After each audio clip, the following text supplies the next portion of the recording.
Assalamualaikum warahmatullahi wabarakatuh. Kembali lagi bersama channel Ogi, Oglu Guruku, channel pendidikan mencerdaskan generasi bangsa. Sebelum kita masuk ke pembahasan pada kesempatan kali ini, jangan lupa berikan dukungan terbaik kalian dengan cara like, komen, dan yang paling penting subscribe dulu dong, agar channel Ogi tetap berkembang dan bisa memberikan wawasan baru kepada kalian terkait dengan fenomena lingkungan. Oke, sekarang kita masuk ke pembahasan rawa. Oke. Kemarin kita udah bahas danau, sungai, hari ini kita masuk ke pembahasan rawa. Nah, ini agak mirip ya kalau dari bentuk ya antara danau dengan rawa, namun sebenarnya bisa dibedakan. Di sini dijelaskan bahwa rawa adalah lahan daratan yang tergenang secara periodik ataupun terus-menerus, baik secara alami ataupun dalam waktu yang lama, karena drainase yang terhambat. Nah, meskipun dalam keadaan tergenang, lahan ini tetap ditumbuhi oleh tumbuhan. Nah, kalau dilihat dari kedalaman, biasanya cara membedakan rawa dengan danau, rawa itu lebih dangkal. Dangkal. Oke, karena di sini adalah tergenang, genangan air. Kalau danau kan jebakan air di daerah cekungan. Nah, kalau rawa adalah genangan air di wilayah yang cenderung datar. Oke, itu bedanya.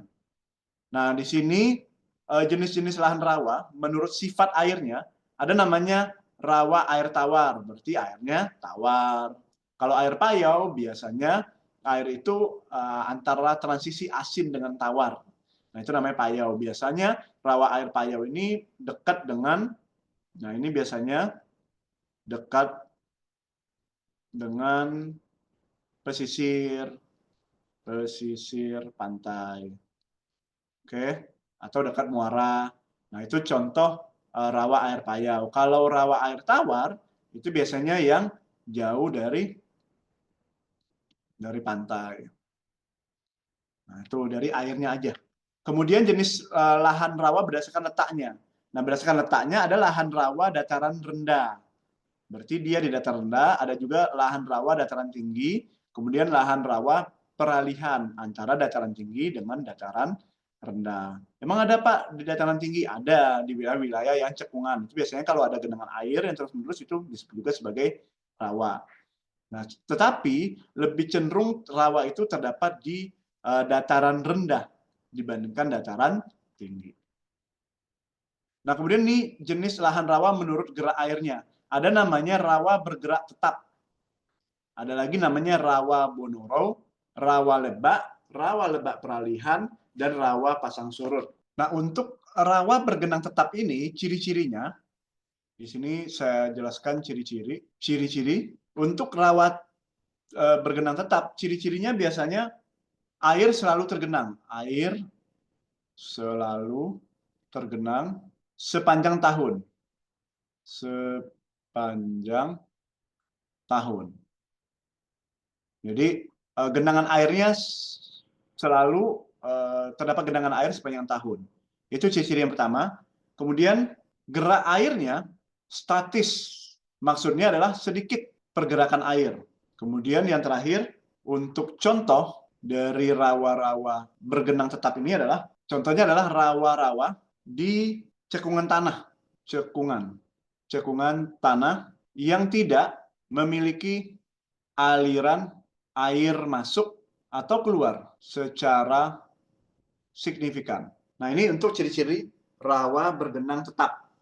Nah, kalau Bonoro itu ciri-cirinya adalah kalau rawa Bonoro itu sebuah rawa yang memiliki ciri-ciri pertama hanya tergenang saat air hujan atau hanya tergenang pada saat musim hujan. Ini untuk ciri-ciri dari rawa Bonoro. Nah, sehingga gerak airnya juga musiman. Gerak air musiman. Karena kan dia tergenang air ya pada saat musim hujan aja. Gerak air musiman, berarti aktif di musim hujan. Aktif musim hujan. Kemudian biasanya fungsi biasanya sebagai lahan pertanian musiman. Contoh kayak sawah, itu contoh dari rawa Bonoro. Jadi gampang ya cara bedanya ya. Kalau rawa bergerak tetap berarti airnya cenderung tetap gitu. Oke.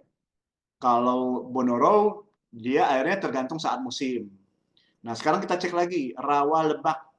Apa sih ciri-ciri dari rawa lebak? Nah, ciri-cirinya rawa lebak ini biasanya terletak di sepanjang sungai besar. Terletak di sepanjang sungai besar. Nah, karena dia terletak di sepanjang sungai besar, maka dia akan terisi air pada saat musim banjir. Terisi air saat banjir. Kemudian gerak airnya mengikuti pasang surut sungai. Itu cirinya. Gerak airnya mengikuti pasang surut sungai. Kemudian lokasinya di Indonesia itu banyak terdapat di timur Sumatera ataupun di sebagian besar Kalimantan. Nah, itu tuh banyak jenis rawa lebak. Kayak di Jambi, di Riau, di Kalimantan Selatan, Timur. Nah, itu tuh banyak tuh rawa-rawa jenis lebak. Kemudian rawa lebak peralihan. Kalau rawa lebak peralihan, ciri-cirinya itu biasanya gabungan dari rawa lebak dan pasang surut. Rawa lebak dan pasang surut. Pasang surut. Nah, kemudian gerak airnya dipengaruhi pasang surut. Nah, ini bisa dua nih, bisa pasang surut air sungai ataupun pasang surut air laut. Nah, biasanya rawa lebak peralihan ini dekat pesisir nih, dekat pantai atau muara. Nah, ini untuk peralihan. Nah, kalau rawa pasang surut, nah ini biasanya dipengaruhi oleh pasang surut air laut. Kalau rawa pasang surut, dia hanya dipengaruhi oleh pasang surut air laut aja. Pasang surut air laut. Nah, itu ciri-ciri dari rawa pasang surut. Jadi hanya dipengaruhi oleh pasang surut air laut. Kemudian dia sangat dinamis, tergantung naik turunnya permukaan laut. Sangat dinamis, dipengaruhi oleh pasang surut laut. Nah, lokasinya di pesisir. Di pesisir atau dekat delta. Dekat delta. Nah, ini contoh dari rawa pasang surut. Nah, saya simpulkan, kalau rawa bergenang tetap biasanya ada di daratan, oke, di daerah daratan yang jauh dari laut, tergenang sepanjang tahun, dia dekat cekungan biasanya, di mana pergerakan airnya itu statis atau sedikit pergerakan airnya. Dia biasanya ada di daerah cekungan tanah. Nah, atau di dataran tinggi juga ada tuh. Itu adalah rawa bergenang tetap. Nah, kalau rawa Bonoro itu hanya tergenang saat musim hujan aja. Nah, pada saat nggak musim hujan dia nggak tergenang gitu. Berarti kan gerak airnya lebih terbuka dibandingkan rawa bergenang tetap. Kemudian kalau rawa lebak itu biasanya terletak di sepanjang sungai besar ya. Jadi dia dipengaruhi banget oleh pasang surut air sungai. Jadi pada saat banjir dia akan tergenang tuh, itu namanya rawa lebak. Dia ada di dekat-dekat pinggiran sungai. Kalau rawa lebak peralihan, dia ada di sepanjang sungai yang dekat dengan muara sungai. Jadi dia selain dipengaruhi oleh kondisi luapan air sungai, dia juga dipengaruhi oleh pasang air laut gitu. Nah, itu untuk rawa lebak peralihan. Kalau rawa pasang surut, dia hanya benar-benar ada di pinggiran pantai yang dekat banget dengan laut gitu kan. Nah, seperti kayak daratan delta yang benar-benar dia di pinggir sungai ya di pinggir laut juga gitu. Sehingga dia akan dipengaruhi oleh pasang surut air laut. Oke, teman-teman semoga paham itu untuk jenis rawa menurut gerak airnya. Nah, ini berdasarkan kondisi air. Berdasarkan kondisi air, lahan rawa ini dibagi menjadi beberapa jenis. Ada namanya rawa swamp, kemudian rawa marsh, rawa bog, sama rawa pasang surut. Nah, bagaimana bedanya?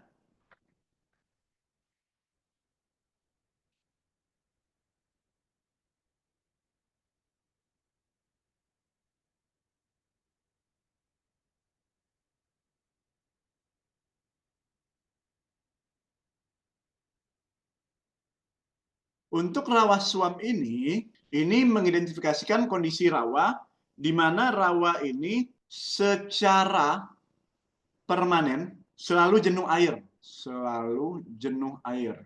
Nah, kemudian permukaan air tanahnya dangkal. Dangkal. Ini biasanya kayak gini nih. Umumnya airnya tidak bergerak. Air tidak bergerak. Ini kan berdasarkan kondisi air ya. Nah, umumnya air tidak bergerak atau tidak mengalir. Tidak mengalir. Atau stagnan. Dasar rawahnya berupa lumpur. Nah, sedangkan untuk rawa March itu sebuah rawa yang genangan airnya tidak permanen. Genangan air tidak permanen, akan tetapi dia akan mengalami genangan banjir dari sungai atau laut secara periodik. Jadi pada saat musim hujan atau pada saat pasang air laut, dia akan tergenang tuh. Nah, itu rawa March. Jadi airnya itu tidak permanen jadinya. Nah, kemudian tanahnya selalu jenuh air. Tanah jenuh air. Nah, dengan genangan airnya dangkal. Oke. Kalau untuk rawabok itu ciri-cirinya rawa yang tergenang air dangkal. Nah, biasanya permukaan tanahnya tertutup oleh lapisan vegetasi yang lapuk. Nah, kemudian vegetasi dominannya yaitu berupa lumut. Lumut yang menghasilkan lapisan gambut. Gambut. Oke. Sedangkan untuk rawa pasang surut itu biasanya sebuah rawa yang kandungan airnya berubah-ubah. Kandungan air berubah-ubah atau disebut sebagai pasang surut. Jadi ngikutin pasang surut, jadi berubah kondisi airnya. Nah, biasanya tanaman dominannya adalah bakau, karena dia dekat pesisir. Nah, ini rawa pasang surut. Dia dekat pantai. Oke, itu untuk berdasarkan kondisi air ya. Jadi kalau rawa Suam itu selalu jenuh air. Dia secara permanen jenuh airnya. Oke, permukaan air tanahnya dangkal. Kalau rawa Mars itu genangan airnya tidak permanen. Genangan air itu sangat dipengaruhi oleh banjir dari sungai ataupun pasang surut secara periodik. Kalau rawa Bok itu rawa yang tergenang oleh air dangkal, di permukaan tanahnya selalu tertutup oleh lapisan vegetasi. Jadi selalu tertutup oleh lapisan vegetasi. Oke. Kemudian kalau rawa pasang surut dia selalu dipengaruhi oleh pasang surut air laut. Nah, apa sih manfaat lahan rawa? Nah, manfaat lahan rawa itu adalah digunakan untuk dijadikan daerah komersial seperti tempat pariwisata. Bisa juga dimanfaatkan untuk lahan pertanian, atau perikanan. Dapat juga dimanfaatkan sebagai pengendali banjir di daerah perkotaan. Ini manfaat lahan rawa. Nah, pengelolaan sumber daya lahan rawa itu berdasarkan hasil pemetaan badan dari penelitian dan pengembangan Litbang Pertanian. Di sini dijelaskan bahwa luas rawa seluruh Indonesia itu adalah sekitar 33,43 juta hektar. Oke. Nah, lahan rawa tersebut dikelola menjadi lahan pertanian namun belum secara maksimal. Menurut penelitian, ini menjelaskan bahwa sebanyak 9,53 juta hektar ternyata sesuai untuk kegiatan budidaya pertanian. Jadi luas rawa di Indonesia itu adalah 33,43 juta hektar ya guys. Nah, ini penggunaan lahan rawa di Indonesia. Ini untuk HTI, Hutan Taman Indonesia, ini sekitar 6,42%. Untuk hutan biasa itu 0,81%, hutan gambut itu 13%, hutan rawa 2,70%, lahan hara itu segini, nah begitu seterusnya ya. Nah, ini penggunaan lahan rawa di Indonesia untuk pertanian saat ini baru 0,09%. Kebun karet bisa juga untuk kebun karet 6,77%. Nah, ternyata lebih banyak itu digunakan untuk sawit ya guys.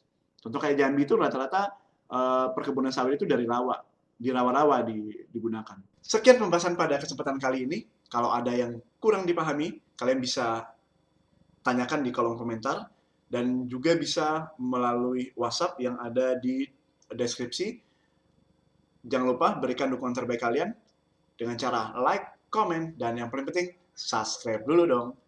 Sekian terima kasih. Assalamualaikum warahmatullahi wabarakatuh.